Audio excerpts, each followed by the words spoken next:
19 migrants, 19 haragas algériens ont été miraculeusement, je dis bien miraculeusement, sauvés par un yacht privé au large des côtes espagnoles.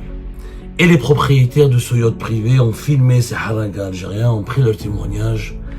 Et les images ont été diffusées hier sur la page Facebook du fameux Francesco José Clemente Martin, l'activiste espagnol très engagé et célèbre pour ses activités d'engagement en faveur de la défense des droits des migrants et en faveur de la coordination entre les familles des migrants algériens, des haragas algériens qui recherchent leurs proches.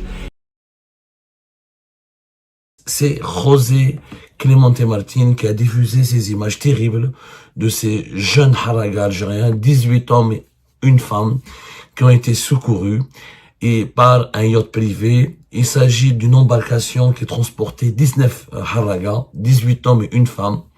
Cette embarcation a coulé, apparemment, d'après les éléments que nous avons pu recouper ou confirmer auprès de plusieurs sources concordantes. Il s'agit d'une embarcation qui a coulé après avoir percuté un animal marin. Un yacht privé a repéré les naufrages. Il a réussi à sauver 11 personnes directement à son bord. Et après avoir prévenu les secours maritimes espagnols, des hélicoptères et des patrouilleurs et des hélicoptères, je dis bien des hélicoptères et des patrouilleurs sont intervenus, sont arrivés en renfort pour repêcher les 8 autres haragas algériens qui sont restés à l'eau. Tout le monde a survécu miraculeusement. 19 passagers ont été ramenés vivants et en bonne santé vers une localité des îles Baléares. Ils sont restés pratiquement perdus en Méditerranée pendant 3 jours à la suite du naufrage de leur embarcation. 3 jours en train d'essayer de se battre et de s'accrocher au reste de l'embarcation, à des parties de ce bateau qui n'a pas coulé, avec des gilets de sauvetage, à nager en Méditerranée ou à s'accrocher à un bout de bois ou s'accrocher à une partie du moteur ou à une bouée de sauvetage ou s'accrocher à une aile de cette embarcation. 3 jours en haute Méditerranée jusqu'à ce qu'un yacht privé arrive à les repérer.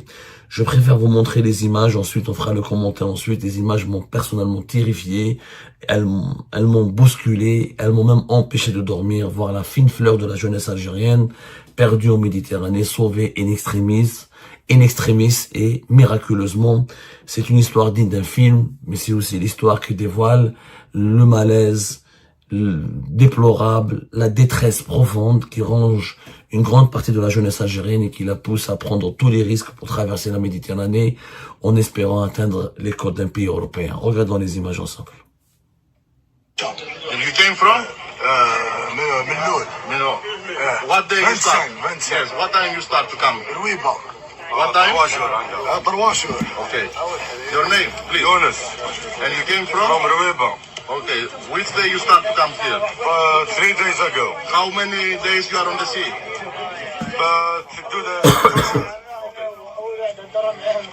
Hello? What is your name? Manal, And you came from? Algeria. How many days you are on the sea? مش معناتها Sea, water. How many days? 3 jours. 3 days. Abdul Latif. My name is Abdul Latif. Your name is Abdul Arif and you came from? Came from Algeria. How many days you are on the water? Croatia. 3 days on the water? On the boat? The boat is take a fire, it sink? The boat, pardon. راحت فيها كاع. Okay.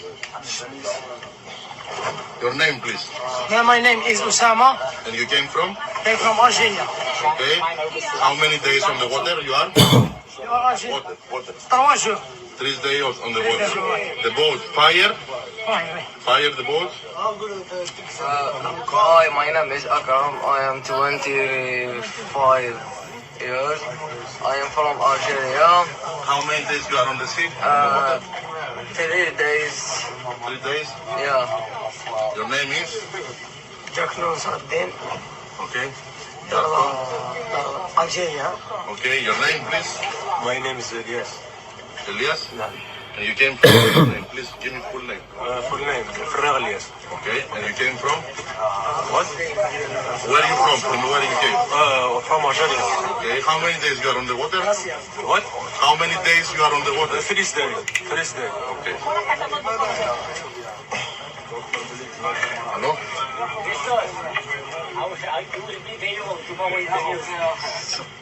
Your name, please. Bushlam Saber. More blood, please. Just stand up. Bushlam Saber.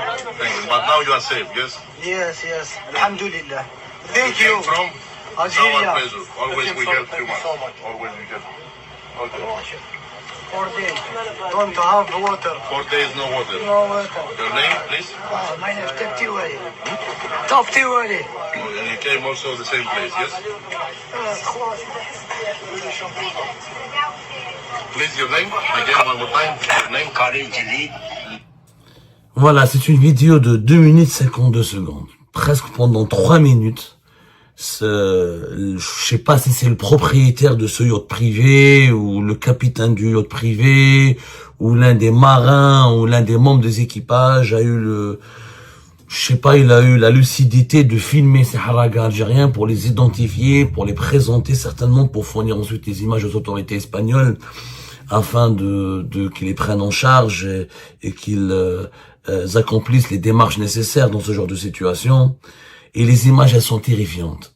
Ces images circulent massivement sur les réseaux sociaux depuis que Francisco José Martín Clemente les a partagées sur sa page Facebook. Elles font vraiment ravage et vous avez vu une seule fille. Apparemment, elle s'appelle Manel, et tous les autres garçons donnaient leur âge. Il y en a qui me paraissent même mineurs, en tout cas. D'autres me paraissent âgés dans la vingtaine ou dans la trentaine. Et ils sont issus de tous les de toutes les régions du pays, notamment du centre du pays, Boumerdes, Ruiba, Borj Mnaïl, etc. Essentiellement des wilayas du centre du pays. Et comme je l'ai rappelé au début, ils avaient embarqué depuis apparemment les côtes de la wilaya de Boumerdes, 19 haragas. Pendant 3 jours, ils ont parti à la dérive, ils ont fait naufrage, carrément, ils ont fait naufrage parce que leur bateau a percuté un animal marin, on ne sait pas de quoi il s'agit, est-ce que c'est un dauphin, est-ce que c'est un requin, je ne sais pas de quoi il s'agit, un animal marin. Et un yacht privé les a repérés pour les sauver in extremis. Et le yacht privé ensuite a averti les secours maritimes espagnols qui ont intervenu pour venir retrouver les 8 autres migrants qui sont restés à l'eau. Ils étaient restés à l'eau pendant 3 jours, ils dérivaient en haute Méditerranée. On n'a pas toutes les informations sur les circonstances exactes et précises de ce drame, mais vu leur état physique, ils sont exténués, fatigués, épuisés, assoiffés, affamés. Certains même ont flirté avec la mort. Je pense qu'ils ont tous flirté avec la mort et ils se rendent compte qu'ils ont eu beaucoup de chance. Vraiment, ils ont eu beaucoup de chance. S'il n'y avait pas ce yacht privé, je pense ils se seraient noyés, ils seraient morts sous un soleil de plomb, morts de soif, de faim, et ils auraient été rongés par les poissons et la Méditerranée les aurait certainement aspirés vers ses profondeurs. C'est un drame qui me touche et qui n'a pas été commenté, ne serait-ce qu'une seule fois en Algérie par une personnalité publique. Je n'ai pas vu un député, je n'ai pas vu un ministre, je n'ai pas vu un président, une présidente d'association, je n'ai pas vu même pas un média algérien, mais à part quelques sites électroniques informels, quelques médias privés à peine tolérés. Je n'ai pas vu un média institutionnel qui en parle. Alors qu'on parle H24 de ce qui s'est passé à Ceuta, du drame, et les télévisions publiques et étatiques algériennes diffusent à longueur de journée les images de ces mineurs marocains, de ces jeunes marocains et marocains qui ont fui le Maroc, qui ont afflué massivement vers Ceuta, ce qui est d'ailleurs un travail d'information juste et nécessaire. Mais quand il s'agit de nos propres drames, de nos propres tragédies, le silence est total, le silence médiatique est tout simplement honteux. Alors bien sûr, les autorités algériennes refusent de reconnaître qu'il y a un véritable fléau qui ronge la population et qui défigure la population, qui défigure le pays, qui est le fléau de la harga. Les autorités algériennes refusent de parler même de fléau et refusent de reconnaître le mal en lui-même et ils sont dans une culture de déni, dans une posture de déni. Et s'il n'y avait pas des témoins oculaires en Espagne, quelques médias espagnols, activistes spécialisés de la question migratoire et des conditions d'accueil des migrants en Espagne comme Francisco, José Clemente, et s'il n'y avait pas ces images étaient filmées par le propriétaire, en tout cas l'un des passagers de ce yacht privé, on n'aurait jamais eu vent de cette histoire qui est dramatique. Regardez bien les images, regardez bien. And you came from? Minot. What day you start? Yes, what time you start to come? What time? Okay. Your name, please. Yunus. And you came from? From Ruiba. Okay. Which day you start to come here? 3 days ago. How many days you are on the sea? To do the tour. Okay. Hello? What is your name? Manal, And you came from? Algeria. How many days you are on the sea? مش معناتها Sea, water. How many days? 3 jours. 3 days. Abdul Latif. My name is Abdul Latif. Your name is Abdelatif and Ces images, au moins, ils permettront aux familles de ces jeunes haragas algériens de prendre des nouvelles de leurs enfants. Au moins, ils sont rassurés. Au moins, les familles de ces haragas pourront enfin dire que nos enfants ont été récupérés sains et saufs en Espagne et qu'ils ne sont pas morts parce qu'ils ne sont privés de leurs nouvelles depuis au moins 3 jours, peut-être même plus, depuis leur départ, depuis leur tentative de harga, depuis le début de leur traversée. Déjà, au moins, il y a un soulagement. Mais ce soulagement ne peut pas cacher la réalité amère du drame migratoire, ne peut pas cacher vraiment la tragédie de ces jeunes Algériennes et Algériens.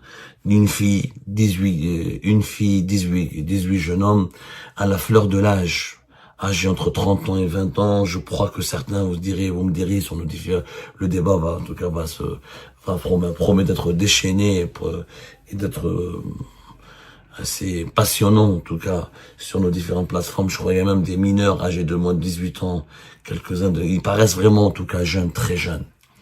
Comment dans un pays de pétrole et de gaz, des jeunes risquent leur vie ou traversent la Méditerranée au péril de leur vie jusqu'à risquer la noyade ou la disparition haute mer? Comment est-ce possible dans un pays de pétrole et de gaz? Comment est-ce possible que notre jeunesse veut fuir à tout prix son pays? Comment est-ce possible? Ces images, elles sont terribles pour un régime comme le régime Tebboune qui nous dit il y a une économie qui se diversifie, il y a une prospérité et toutes les critiques contre l'Algérie sont l'invention des lobbies hostiles, des lobbies sionistes pro-Makhzen, pro-émirati, c'était les guidés pour déstabiliser le pays. Là, c'est quand même le passager ou le propriétaire d'un yacht privé qui n'a certainement aucun problème avec l'Algérie, qui se baladait en Méditerranée avec sa famille, sa copine, je sais pas quoi, ou ses amis, et qui croise la route. Heureusement qu'il a croisé le chemin ou la route maritime de ces malheureux jeunes Algériens, sinon ils auraient été noyés, ils seraient morts à l'heure actuelle. Donc cette vidéo certaines ne visent pas à noircir l'image de l'Algérie ou à la rabaisser, mais juste à témoigner, à dire, d'abord de dire à ces jeunes, ils ont survécu, que leurs proches puissent être rassurés, et puis aux autorités espagnoles qui doivent les identifier, pour les prendre en charge et voir est-ce qu'ils peuvent être admis au séjour en Espagne ou est-ce qu'ils doivent faire l'objet d'une opération d'expulsion. Ça, c'est les autorités espagnoles qui vont trancher plus tard. En tout cas, c'est des images terribles d'un pays qui se vide de sa jeunesse. Les jeunes Algériens ne font pas confiance ni à leurs dirigeants, ni à leur gouvernement. Il y a une rupture totale entre Tebboune ou la tribu des dirigeants algériens avec les jeunes Algériens qui veulent aujourd'hui divorcer avec ce régime, qui ne voient plus leur avenir dans ce pays. Quand par hasard, il y avait déjà eu 17 auparavant, juste après ça, parce qu'on a confondu cette histoire avec une autre histoire, il y avait déjà un naufrage de 17 migrants.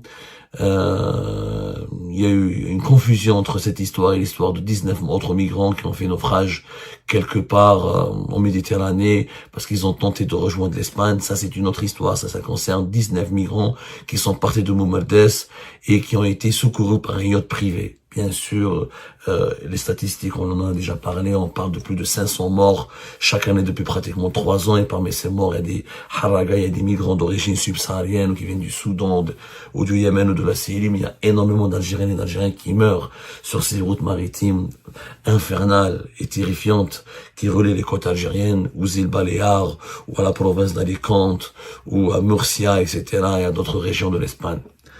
La Harga est devenue une ambition nationale, est devenu un véritable projet sinistre, mais c'est un projet de société. Et on sait tous les raisons. Il n'y a pas que la pauvreté. L'Algérie n'est pas le pays africain le plus pauvre, n'est pas le pays africain le plus misérable. Il y a aussi une relation en direct avec la persécution politique. Ces jeunes-là n'ont pas fui l'Algérie uniquement parce qu'ils peuvent pas trouver du travail. Parce qu'ils ont compris que dans leur pays, s'ils s'expriment, ils peuvent finir en prison. S'ils réclament leurs droits sociaux, ils peuvent finir en prison. S'ils réclament leurs droits politiques, ils peuvent être qualifiés de terroristes. S'ils sortent manifester dans les rues, ils peuvent être bastonnés, tabassés et emprisonnés, incarcérés, jugés. Ces gens-là ne se sentent plus libres. C'est pas une question de pauvreté. Il y a beaucoup de pays qui sont pauvres à travers le continent africain, mais l'Algérie n'est pas censée être un pays pauvre.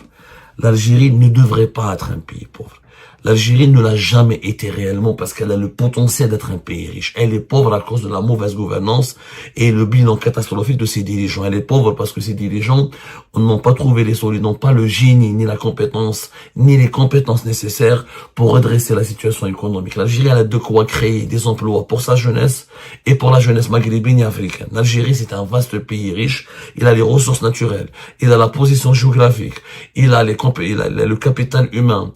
Et il a tous les atouts pour pouvoir créer des richesses et des emplois, non seulement pour son propre peuple, mais aussi pour les peuples de la région et pour les autres migrants africains. Soyons logiques, soyons justes. La situation du pays, elle est déplorable. Elle est déplorable. Et les dirigeants sont entièrement responsables de ce drame. Quand des jeunes Algériens se retrouvent à la dérive, qui se battent pendant 3 jours en pleine Méditerranée, en haute Méditerranée, pour sauver leur vie, s'il n'y avait pas ce yacht privé, Smanel et les autres 18 jeunes Algériens, ils seraient en ce moment morts. Morts pourquoi? Parce qu'ils voulaient chercher une vie plus digne, une vie meilleure. Pas uniquement sur le plan matériel, et j'en suis sûr, il va ouvrir ce débat-là. Une vie dans un pays où ils peuvent sortir librement, respirer librement, manifester librement, s'exprimer librement, et par la suite aussi gagner librement et dignement leur vie. C'est des images qui font mal au cœur. C'est la démonstration du grand échec de la politique du régime Tebboune. Un échec économique, un échec politique, un échec social. Ce régime a semé la terreur, mais il a semé aussi la pauvreté, il a semé la détresse, la misère, et surtout, il a rompu tout lien de confiance avec la population. Si on ne redresse pas notre pays en urgence, on risque de revivre, nous aussi en Algérie, ce que le Maroc a vécu avec la tragédie de Ceuta. Si l'Algérie avait des frontières directes avec une localité espagnole, je pense qu'on aurait connu une même invasion que celle que le monde entier a constaté à la fin du mois de juillet dernier à Ceuta. C'est très grave.